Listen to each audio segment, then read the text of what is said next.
সেচ দপ্তরের জায়গায় অবৈধ নির্মাণ, অভিযোগের তীরে দক্ষিণ ২৪ পরগনা ভাঙড়ের তৃণমূল নেতা কাইজার আহমেদ।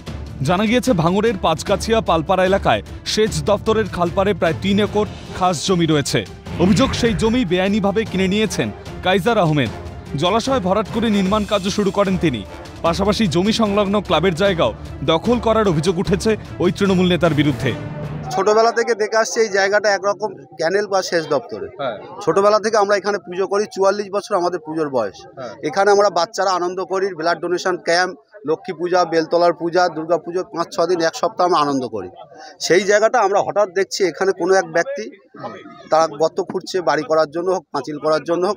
দাবি এইটুখানি থেকে আর কিছু চাই না, মানে এখান থেকে পুরো এই পর্যন্ত চাই। এইটুকু আমাদের দাবি, এইটুখানি আমাদের দিতেই হবে। এই দাবিটুকু আমাদেরকে মানতে হবে। শুক্রবার কাজ আটকে বিক্ষোভ দেখাতে শুরু করেন স্থানীয় বাসিন্দারা। অজান্তেই কিভাবে দখল হলো সেচ দপ্তরের জমি? তবে কি কোনো প্রভাব খাটিয়ে অবৈধ কাজের সঙ্গে যুক্ত ওই তৃণমূল নেতা? দপ্তরের জায়গা হিসেবে ছোটবেলা থেকে আমাদের কাছে সেই নলেজই রয়েছে। এবার এটা যে হঠাৎ করে কবে কে কি প্ল্যান করে এই জায়গা যে অন্য লোকের হস্তান্তর হচ্ছে সেটা কি করে জানবে? সেটা তো সরকার জানবে। এদিন অভিযুক্ত তৃণমূল নেতা কাইজার আহমেদকে ঘিরেই শুরু হয় বিক্ষোভ। প্রশ্ন করতেই তার দাবি, জমি সংক্রান্ত সমস্ত নথি তার কাছে রয়েছে। তবে সমস্যার সমাধান হয়ে গিয়েছে। ক্লাবের ব্যবহারের জন্য তিনি জায়গাটা নিজে থেকেই দান করেছেন। না, এই জায়গাটা আমি ২০০৮ সালে কিনি, ঠিক আছে, এবং জায়গার LR RS রেকর্ড সব আমাদের নামই রয়েছে।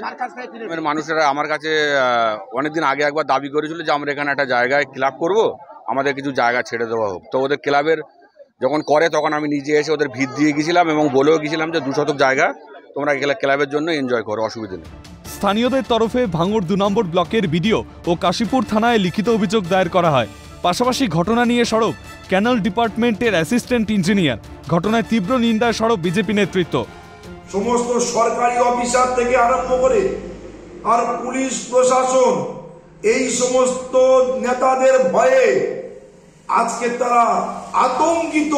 এই সমস্ত তোলাবাজ নেতাদের বিরুদ্ধে গিয়ে, জঙ্গল রাজের বিরুদ্ধে গিয়ে কোটি কোটি টাকা রফা করে আজকের সমস্ত সরকারি যে সমস্ত ল্যান্ড পড়ে রয়েছে সেই সমস্ত জমিগুলো আজকের বিক্রি করে কোটি কোটি টাকা আজকের ইনকাম করেছে। ১০০ দিনের কাজ থেকে আবাস, সবেতেই অভিযোগের খাড়া ঝুলছে শাসক শিবিরের ওপর। পুকুর হোক বা সরকারি খাস জমি, বাদ পড়ছে না দখলদার নেতাদের লোলুপ দৃষ্টি থেকে। ধীরে ধীরে মরচে ধরছে গ্রাম বাংলার পাজরে। অবাক চোখে তাকিয়ে রাজ্যবাসী। তমাল সরকারি রিপোর্ট, ক্যালকাটা নিউজ।